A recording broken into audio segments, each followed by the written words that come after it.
Hello guys, അപ്പോൾ എല്ലാവർക്കും എൻ്റെ ചാനലിലേക്ക് സ്വാഗതം.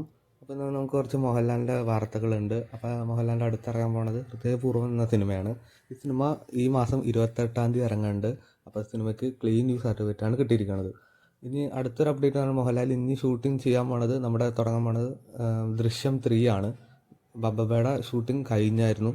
ഇനി സിനിമയുടെ ബാക്കി ഹൃദയപൂർവ്വം കഴിഞ്ഞിട്ട് അതിൻ്റെ അപ്ഡേറ്റ്സ് വരും. ദൃശ്യം 3 ആണ് മോഹൻലാൽ ഇനി തുടങ്ങാൻ പോണത്. ഈ കാര്യങ്ങളൊക്കെ മോഹൻലാൽ മനോരമ ന്യൂസിന് കൊടുത്ത ഹൃദയപൂർവ്വമായിട്ട് ബന്ധപ്പെട്ട ഇൻ്റർവ്യൂവിൽ പറഞ്ഞ കാര്യങ്ങളാണ്. അതിനുശേഷം മോഹൻലാലിന് നമ്മുടെ ആഷിഖ് ഉസ്മാൻ്റെ ഒരു സിനിമ തുടങ്ങാൻ പോകുന്നുണ്ട്. അത് ദൃശ്യം 3 കഴിഞ്ഞ ശേഷമായിരിക്കും. L365, അതിന് പേര് ഇട്ടിട്ടില്ല. പിന്നെ ഉള്ളത് വൃഷഭയാണ്. ആ സിനിമയും മോഹൻലാലിന് തീർത്തു കൊടുക്കാനുണ്ട്.